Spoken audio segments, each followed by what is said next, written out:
Welcome to the WWF-India Podcast. It is my pleasure to be in conversation with Dr. Dipankar Ghose, who's our Senior Director of Biodiversity Conservation. Pleasure talking to you, Dipankar. Thank you, Karan.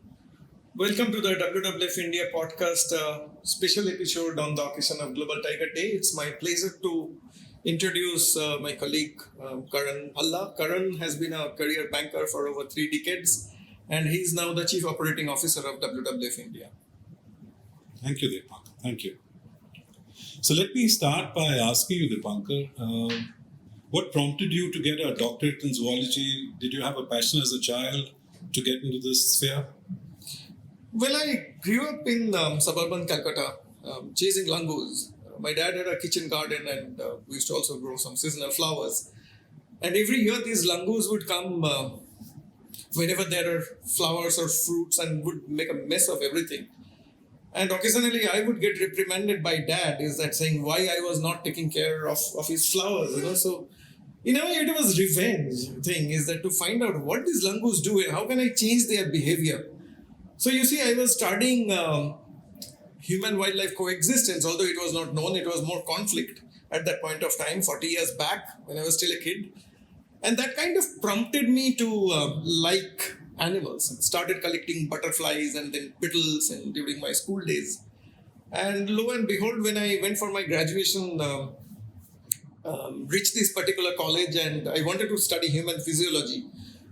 And then the 3 professors were there, and the professor of zoology said that, well, there is the first seat of zoology is still empty. Would you like to study zoology? You can pick up physiology as your past course or elective. So I said, fine, fair enough. So I got a roll number 1 and I started studying zoology. And then, I liked the subject. I did my master's in zoology and then continued to study birds. So especially it was ornithology that I studied.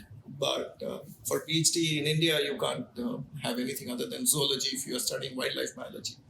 So that was it. Also, I think it helped me stay connected with nature. We left our ancestral house and moved more towards the city. But I think studying zoology and watching birds and being in the wild kind of helped me to understand what's happening outside the world, outside the 4 walls.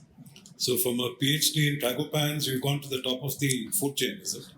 Well, you can say tragopans are also kind of somewhere on the top of one food chain. But on that note, Karan, you've been a career banker. And I'm not sure if you have gone out 30 years back or if you would have invested a couple of $1,000s to buy a pair of binoculars 30 years back. And you would have probably done a risk assessment about carrying that binocular to a forest. What prompted you to come to development sector and that to wildlife sector? Yeah, good question, Dipankar. Well, my first sort of foray into the forest was in 1990. I remember we went to Ranthambore. This was in early October, just after the monsoons were over. So we were in the park the first day. We didn't get to see a tiger, but the forest is absolutely magical. And, the temperature difference is about 3 degrees less than what was outside. It was cold. So a bit of climate change where you don't feel that cold in October anymore. And the forest was magical. It was just lovely being there. And I realized I had to connect with nature. I always have. And I remember once in my corporate sort of career, we were doing an envisioning exercise as to what would be the happiest doing. And I, pictured myself walking in the hills in a forest and to do something with conservation. So I'm very fortunate to have the opportunity to serve our organization, and it's lovely. Thank you. So great to have you here, and especially when you bring in a different perspective to make our work more smarter and system oriented. So thank you for helping us with that, Karan, for almost a decade now. Yeah, it's been 13 years. Oh wow, time flies. Yeah. Okay, so you talked about your Ranthambore trip in the 90s, but when did you see a tiger finally? Your first wild tiger? Okay, so my first wild tiger was seen in December 2001. Okay. We had gone to Bandhavgarh, and again, it was just a magical experience. I remember the name of the tiger, B2, who is the grandson of a famous tiger in Bandhavgarh called Charger. And then B2 became the dominant male in Ranthambore. in Bandhavgarh. Well, we saw B2 across the ravine about 200 yards away. You had elephants then, so you had a tiger show. You had the elephants with the forest guards on it, beating the tiger. So the tiger came our way, and I mean, you just get mesmerized and hypnotized. And the size of the tiger was a male tiger, a full-grown male tiger. It was just magical. Then I remember he walked past us, went to the right, and we saw him for a bit. We also saw him the next day coming down the hillside, and while he was walking down, I remember seeing a sloth bear too. So we're lucky to spot both of them. It was a lovely experience. And what about you? Why don't you share about your emotions when you first saw a tiger in the wild? Yeah, before that, before I share my experience, we saw a tiger together. You remember that? Absolutely. Where was it? This was in Ranthambore. Right. Yeah. Across the water hole, there were two sub-adults there. Absolutely. Yeah, so my first tiger sighting was completely accidental. It was in Simlipal, and I was doing a survey of birds for an NGO in Simlipal way back in the 90s, 93, December to be precise. And we were returning from our afternoon survey, and it was getting dark. Our vehicle broke down. So we had a forest guard, and we had a couple of officers there. And we started walking. And when we were about to reach the forest camp, we had lights. It was quite dark by then. It was winter, 7 o'clock, so it's pitch dark all around. We had lantana bushes all over, and suddenly we came up into a clearing, and one of the guards was carrying a searchlight, everybody commander, I still remember. He flashed that light, and a pair of shining eyes, quite high on the ground. They were carnivore eyes, right? So this guy was like speechless and motionless. He just stood like a statue. I think he spoke after a few seconds, but it felt like he was speaking after an hour. And he said, "Bark." And he knew I was Bengali, and the gentleman who was with me was also Bengali. So I don't know what is a tiger called in the tribal language there.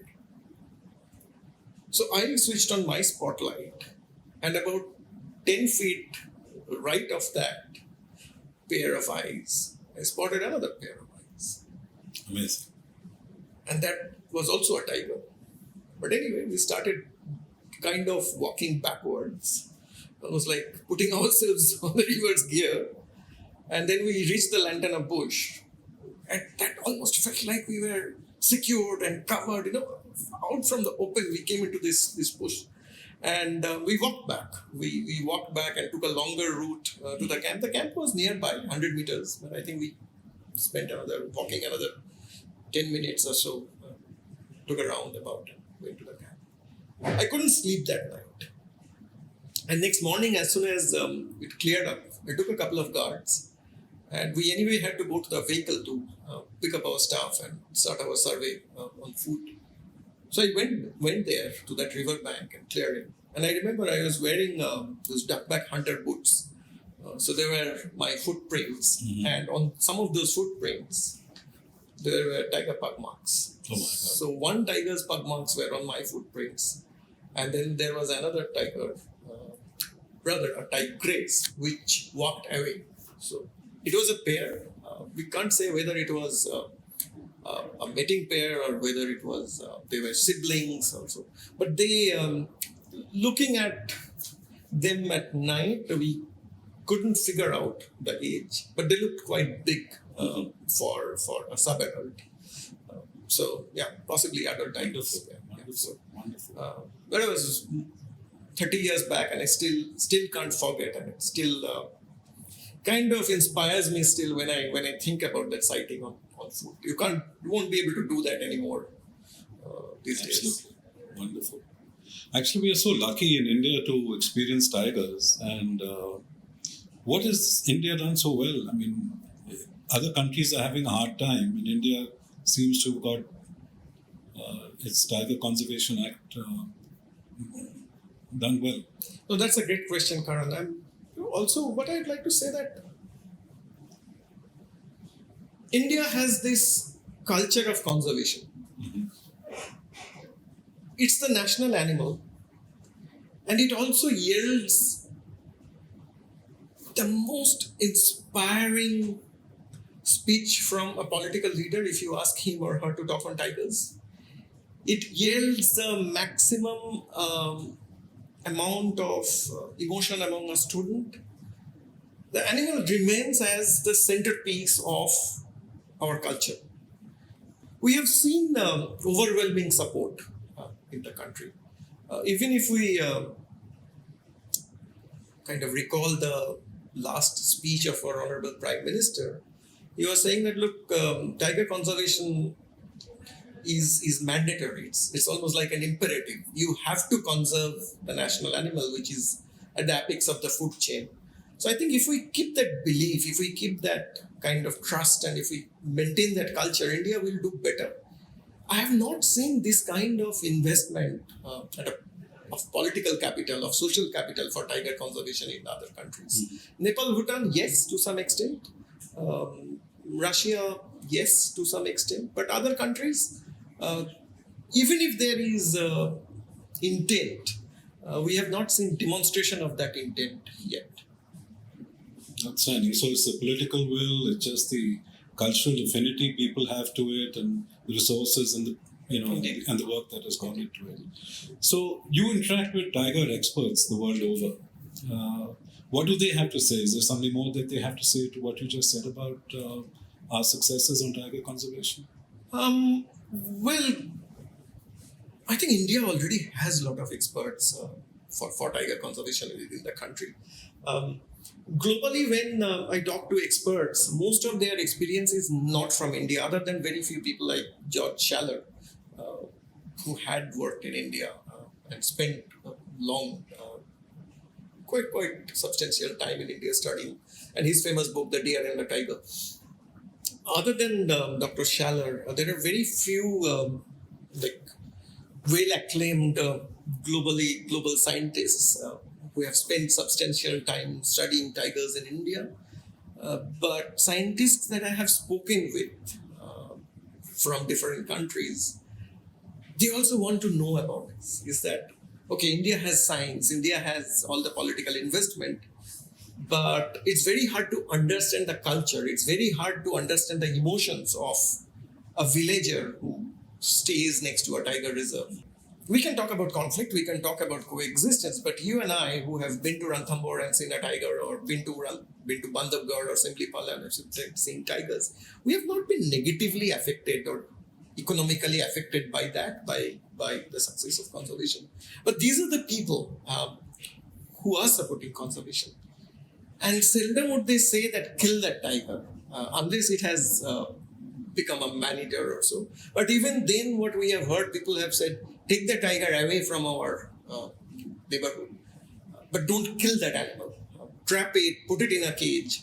But seldom, as I said, would they say that kill a tiger. I think this whole cultural shift that we have in India, which is also appreciated by scientists abroad. The second thing that they have also said, and even in the large gatherings on tiger conservation, when we have met with government officers from other countries, I remember, I think it was last year when we had some delegation from Russia, and there was a meeting hosted by the government of India on the occasion of Global Tiger Day. There was a ministerial meeting, and these two officers, very senior officers from Russia, they were talking with the help of an interpreter, and they were asking me what brought me into that meeting, and I told him that I worked for WWF. So they said, well, why does an NGO have to work in India? Because if the commitment of the government for tiger conservation is so large, is there a scope of an NGO to still work? So I had to explain that yes, government does a lot, especially in the tiger reserves. But tiger conservation is not about conserving tigers within the tiger reserves.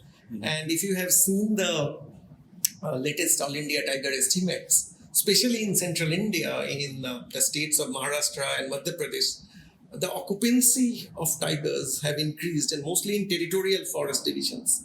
That goes beyond the scope of a tiger reserve.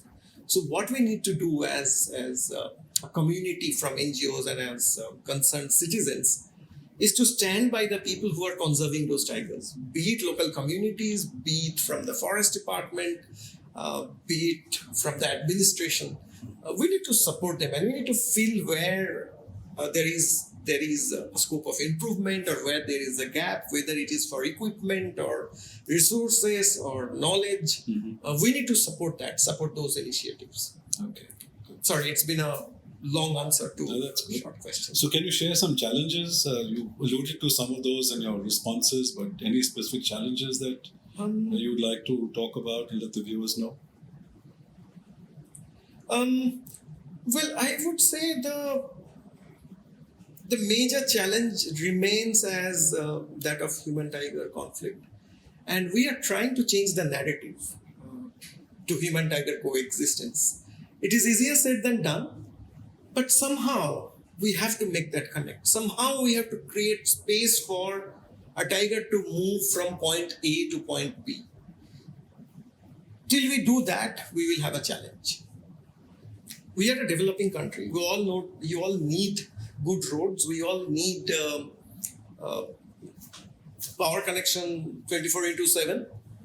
And those will need a large amount of land for construction of roads, railways, industries, power generation units.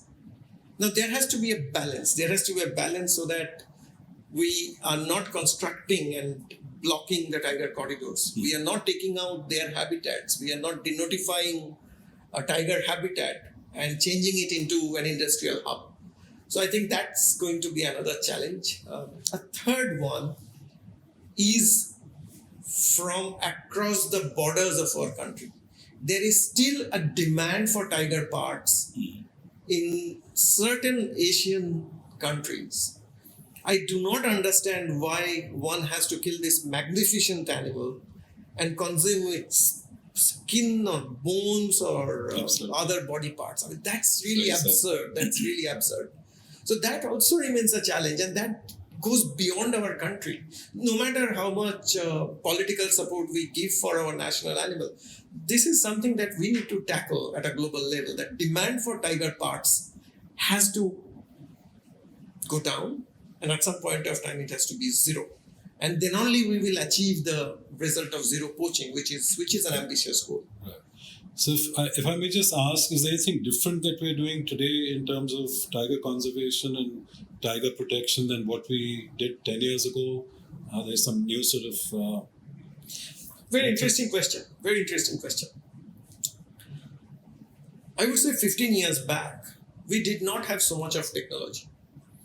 2006, when the first tiger estimation started, we put camera traps and then started the use of a software, a mobile-based app called M-Stripes, where all the data are recorded. So when a researcher or when a field staff of the forest department is walking in the forest, can collect the data.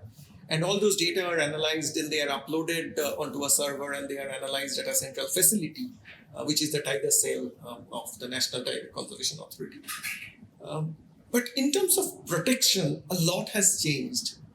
We are using surveillance, something called electronic eye, EI is there.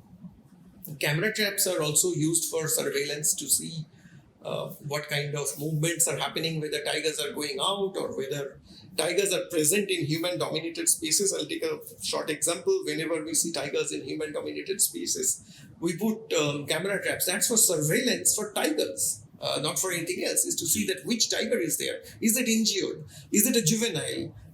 Is it a mother? Does it have cubs? So some of these things are being used. So I must say that it's technology which is used. What is also happening and what has also changed in India is that slowly I see that corporates are coming out in support of tiger conservation. These days, if you go to one of the major tiger parks in the country, you will see that one corporate or the other have invested there, whether it is in terms of providing them vehicles or jackets or something. There has been some investment. It has to be more, it has to be substantial, it has to be regular, but that will take some time. Okay. Karan, let me ask you something. Recently, you went to some game reserves in East Africa, and Often some of the conservationists say that we need to learn from Africa. Well, I don't subscribe to that idea. But if we may see what is happening in Africa and what is happening in India, where do you see that? And how do you compare wildlife conservation, wildlife tourism that you have seen in East Africa with what you have seen in India? Right. Well, I think in Africa, the wildlife tourism is a bit elitist. I don't think they attract too many, common folk to experience tourism. So they have a lot of foreigners. The beauty in India is that we have a lot of our countrymen who actually have the privilege and of experiencing our forests. But the forests the world over, whether it's in Africa, whether in India, there are a lot of similarities. Yeah. So in the morning when you get up to go for your safari ride, it's the same excitement. It's the same beauty out being out in nature, and the same thrill of the chase, whether it's a cheetah or a lion or a leopard there. And in India, you have the tiger. So, it's the same sort of thrill. What I did notice was the elephants in Amboseli were a lot more approachable than what the elephants in India are. And so that was a, revelation. But I just love the beauty of our jungles, the cacophony of sound when you have a predator around, which is, I think, so unique to us, which we don't really experience there. And so it was a wonderful experience. And I think, as I said, there are some similarities and there are some differences too. Okay. Great. Okay. Anything that you would want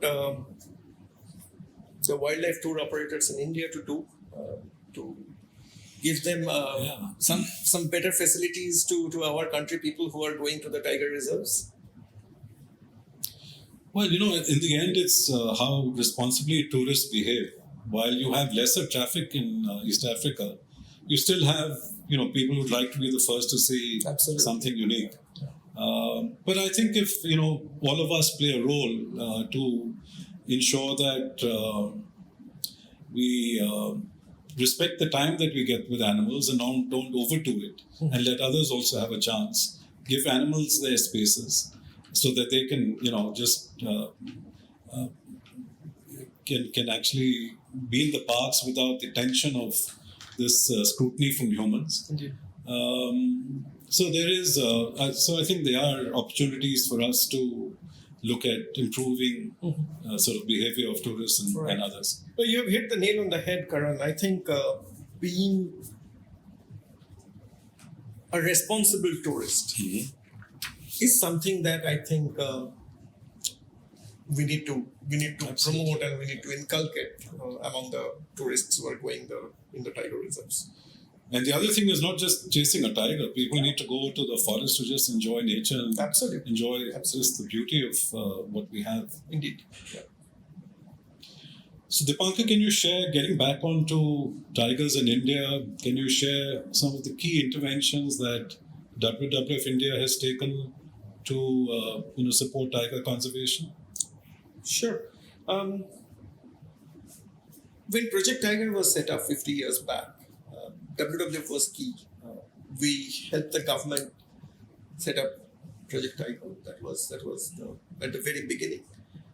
Ever since we have started doing three different things. The first one was strengthening protection. All the way from capacity building of the field staff, from investigating a poaching case to looking at monitoring tigers and prey and habitats. So a lot of capacity building, a lot of training sessions have been organized both in the classrooms as well as in the field. So that's the first thing I would say. We have also been providing hardware support all the way from vehicles to even construction of watchtowers, which happened more than 3-4 decades back. And I still see those watchtowers with our old panda logo. You must go to some of the older tiger reserves and you will still see some of the old panda logos on some watchtowers which are probably constructed in the 80s and 90s. The second one, which came later on, is to work with the government of India, primarily National Tiger Conservation Authority and the state forest departments, in this whole phase 3 and phase 4 of All India Tiger Estimation. whether it is about training, whether it is about equipping, whether doing the survey ourselves. And Karan, especially for our viewers, it would be very interesting to say that when we all were locked up in our homes in 2021, Right. our colleagues were actually counting tigers because it was the lineup to the 2022 tiger estimation. So the results that you have seen, which were announced by the Honorable Prime Minister, there are our colleagues who risked their lives, and they didn't lock themselves up in their rooms. They were out in the field counting tigers with the forest guards, and they faced the same challenges as the forest guards in the Tarai, in central India, in the south, in Assam. So I think being a key partner of the government in this whole All India tiger estimation, all the way from 2009-10 estimation onwards till recently, last estimation which took place in 2021 and 2022, we were present with the government shoulder to shoulder in more than 20 sites. And when I say a site, it could be a tiger reserve, it could be a cluster of forest divisions across the country. The third intervention or initiative that we are doing is to look at the emerging issues in tiger conservation. One is, and one of that is this whole conflict, where we are trying to promote human-tiger coexistence. And it is all about how to address when there is conflict. And that's a very community-oriented approach. We have started with this work called, with the Forest Department in Uttar Pradesh, called Bagh Mitras, where we have now more than 300 Bagh Mitras who are all volunteers from the local community, who are the eyes and ears of the authorities whenever there is a tiger in the human-dominated space. When a tiger is moving around in a village, before the forest guards are there, these Bagh Mitras are there, they are trying to secure the lives of the people first. And in doing so, they are also trying to ensure that the tiger gets safe passage through a sugarcane field or through a wheat field. A similar kind of model is being promoted now in Sundarbans with Prakriti Bandhu. And we hope that this kind of a community-based human-tiger conflict management or conflict redressal model will be taken up in other parts of the country. Within that pillar, I would also say, we are also trying to work with the government and with different agencies, different departments of the state governments to secure the movement corridor of tigers. It is not just the job of the forest department to ensure that tigers move safely, but also the agriculture department, the animal husbandry department, the planning department who is planning for a railway line or a road across a corridor, to work with them, to sensitize them, to ensure that their actions do not jeopardize movement of a tiger. Okay. So I would say these are the three broad areas of work that we are doing. WWF also has a program which is Traffic India, and we are working closely with the forest department and enforcement agencies, primarily for capacity building, so that crime with tigers, whether it is poaching or trade, and all trade in tigers are illegal, to curb that kind of crime with tigers. Interesting. So you spoke about tigers in sugarcane fields. So tell us about, I believe, in Pilibhit, the tigers have made the sugarcane fields their home. So tell us. Oh yes, indeed. You have to see to believe it, and I'm sure that one day we should go there in the winter. So there is this place called Amaria, and this tigress one day came to Amaria and was hiding in the sugarcane field. And I remember one of our field assistants, Prem, he was monitoring it along with few villagers. This was about 10 years back, and we did not have any Bagh Mitras then. So Prem himself was a Bagh Mitra. In fact, the whole idea of Bagh Mitra came up at that point of time. And one morning he got very excited and called up our field coordinator, Mudit, at that point of time and said, "Sir, I've seen the tigers, but I've also seen some tiny pug marks." And then our biologist ran there and said that, "Oh, there are cubs." So this lady had given birth to cubs there in a sugarcane field, and she was raising those cubs, which means that the sugarcane field was perfect habitat, not just a cover. She found it safe to raise her cubs there, and she successfully raised 3 liters in that sugarcane field without causing a single conflict. there has not been a single injury, human injury, by this tigress. Only one occasion, I think, there was a chance encounter between one of the sub-adults and a gentleman. And while running away, he fell. He was not injured. He was not mauled by the tiger. So tigers also are wary of human beings. So if we give them the space, if we respect their space and privacy, and if there is good amount of prey, this particular tigress raised her cubs primarily based on wild prey. There might have been one or two livestock kill cases, but mostly she thrived on nilgais and wild boars from the field, and villagers were happy. A couple of times when I went to Amaria or spoken with people from that region, I spoke with a farmer who happened to be a transport operator, a tour operator in Delhi NCR, and he happened to be owning a lot amount of land. He said that, look, we love tigers. They said, why do you want tigers in your backyard? He said, they take care of all our wild boar problem. They take care of all the nilgais. We can't kill nilgais, being Hindus and Sikhs. But they call it rosar. They said, no, tigers kill those nilgais and we're happy. Let there be tigers. I said, so how do you protect yourselves? How do you protect your grandchildren from tigers? He said, no, we train them that when to go out and when not to go out. We respect them, they respect us. They don't come to our home, we don't go to their home. So it's a symbiotic relationship Absolutely. of communities living, just as with tigers as neighbors. So tell us about the Sundarbans. I mean, it's amazing there. There's a lot of man-animal conflict. People go into the forest to collect honey. There are a lot of deaths that are there. But yet, the people revere and treat the tiger, this magnificent animal, as a god. Yeah, it's and I might get emotional to talk about tigers and Sundarbans. And I remember this incident. I was still a student. I was doing my masters, and I was invited by the forest department to join tiger estimation. Those days, we used to call it tiger census, and you can't do census for animals because it's not a head count. It's not like Karan, Dipankar, and so tell us a bit of the science and also as you narrate this incident. Right. So a bit of the science and the effort that goes into a tiger census. Sure. So earlier, when we used to call it census, wrongly, it used to be based on the Pagma-based census technique. But since 2006 onwards, we use camera traps. So we put 2 camera traps in areas which would be frequented by tigers. Mostly, tigers use trails, clear trails. They are like somebody said, the tiger is a thorough gentleman. So they use these trails. So we put camera traps at a certain distance, and they emit some kind of electronic signal. Sometimes even there's lights, and whenever those signals are broken, then these camera traps take pictures of tigers. Sometimes we use white flash, sometimes there are infrared cameras to take pictures of tigers.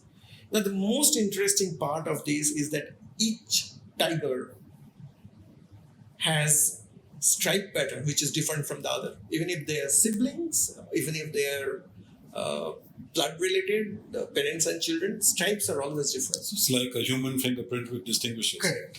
Correct. So when we get these tiger stripes on a software called Extract Compare, the software starts matching these tiger stripes, and then it gives that minimum so many tigers are present, and I must say that it's a proud moment for all Indians that India has more than 3,000 individual tigers. The latest estimation report which came out earlier this year, it said that 3,080 individual tigers of more than 1 year age were camera trapped. It's about 50% of the global tiger population. Well, more than that. Okay. The latest global population was 4,000 plus. So I would say we have more than 3/4 of 75% of global tigers. Nepal has also increased its tigers numbers substantially. It's to be seen how many more tigers. I think Bhutan will be releasing their tiger numbers. Few more countries might also release.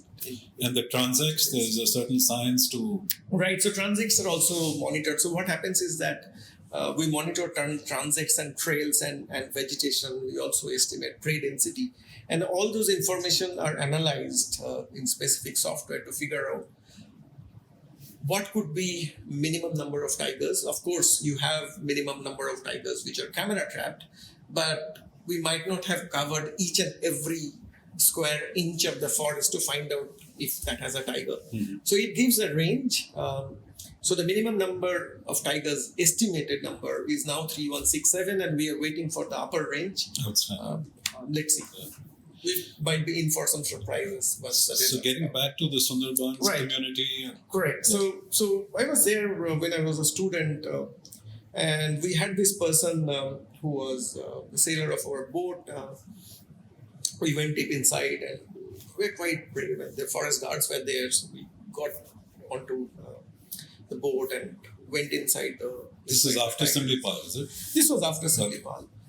This was 94 or 95. We didn't see a tiger during that trip in Sundarbans. It's very hard to see tigers in Sundarbans. So we went into the estuaries, we got off the boat, we went inside the forest, we got a pug mark, we took plaster of Paris cast off that pug mark and came back. Evening when we came back, I was chatting with this guy, the person who was manning the boat, and young person. He was probably in his 20s, slightly elder to me, and he said he's lost his father. I said, how? He said, my father was also used to sail a boat, and he was a fisherman, and he was dragged by a tiger in front of my own eyes. Oh God. Right? I mean, I was like, did you not love your father? And that was playing on my mind. I said, what did you do? He said, I was petrified. I was barely a teenager, and I was accompanying my dad. I was cooking, and I was helping him to keep the fish store and stuff.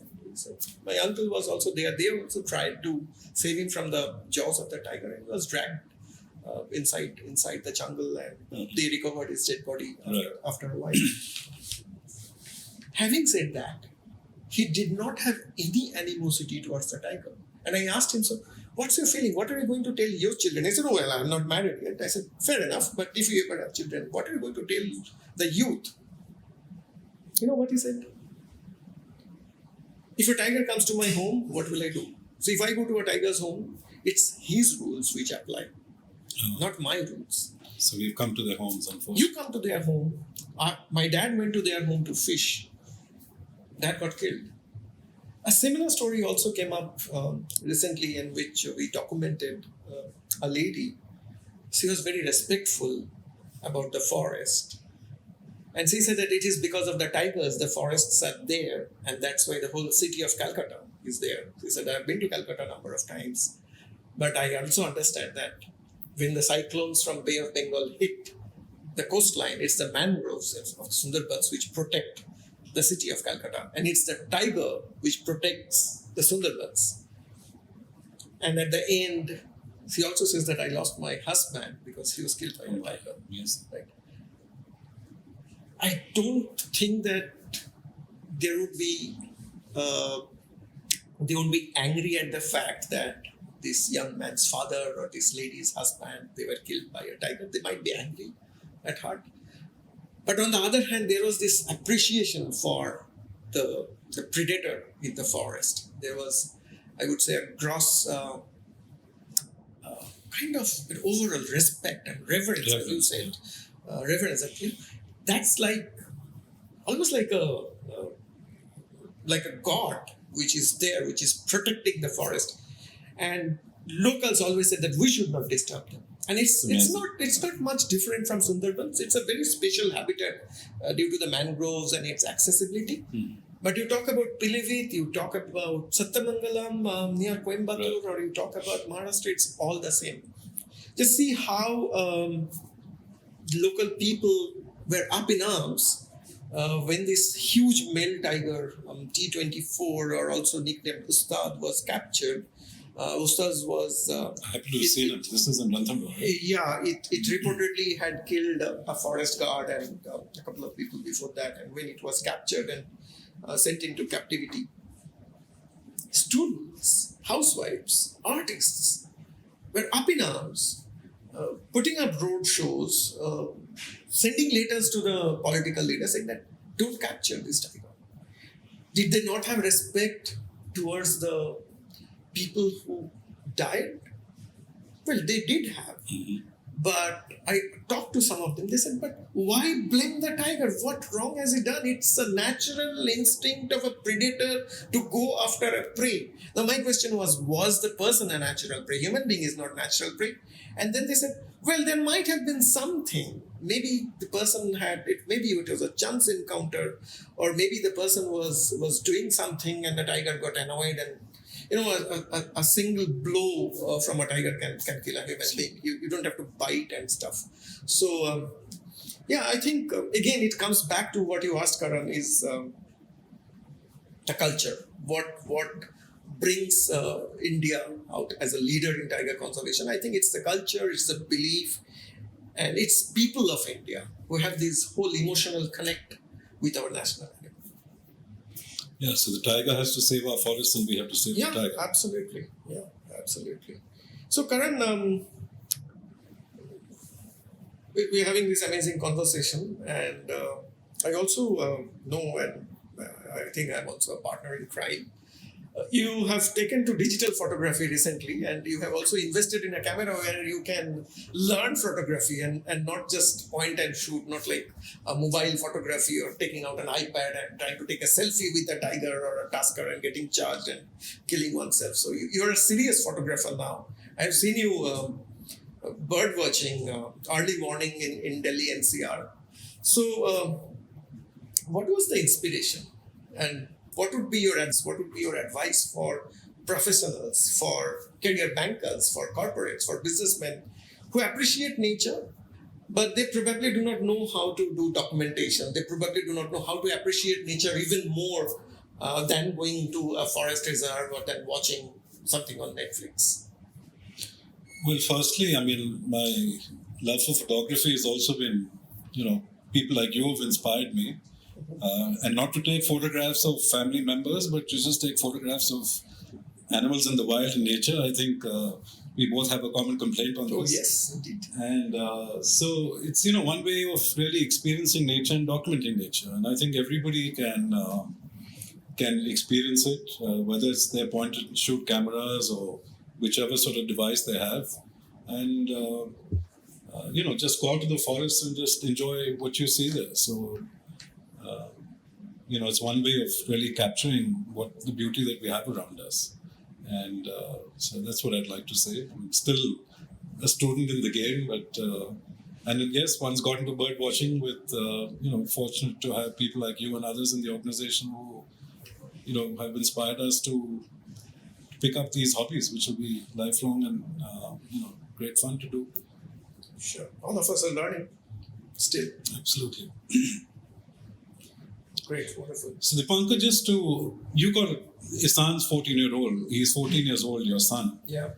What is your advice to him, to him, his friends, to the future generation of, the young people that we have in India, as to what they need to do to support conservation in general, to support nature, to appreciate nature, and also support the cause of the tiger?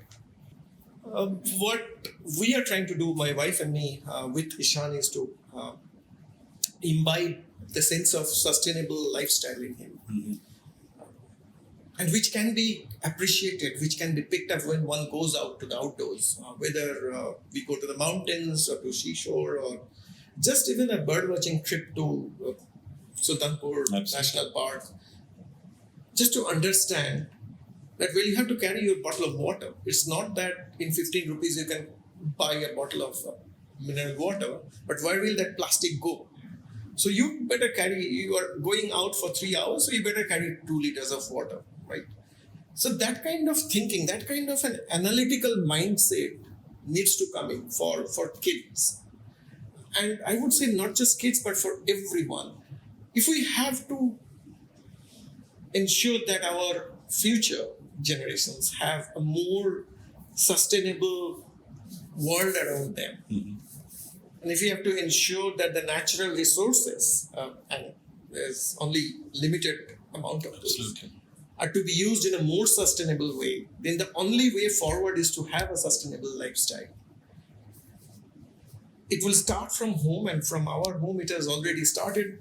washroom disciplines, how much water one can use under the shower. In winter, you're not spending hours and hours under hot shower, or you're not wasting in a lot of water in cleaning the car or washing something. So, and also washing clothes, how much of detergent, and especially all of us living in Delhi, I think we need to be much more responsible. If we are, on one hand, if we say Yamuna Ji needs to be saved, on the other hand, we are pumping so much of liquid detergent and powder detergent coming out of our washing machines into the river.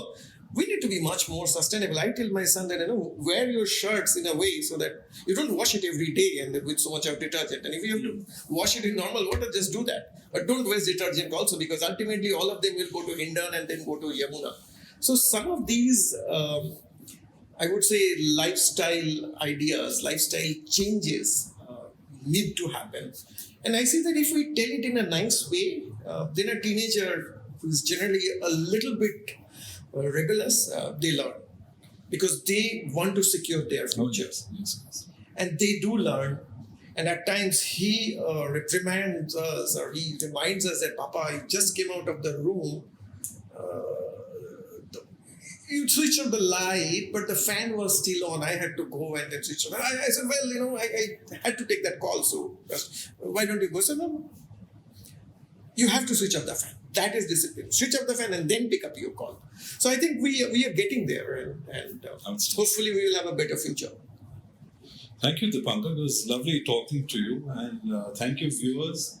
We, got an input from Dipankar on what we're doing for tiger conservation in India. And I think the message to everyone, whether you're students, people in the corporate world, teachers, is that each one of us can actually play a role to support conservation in our own way.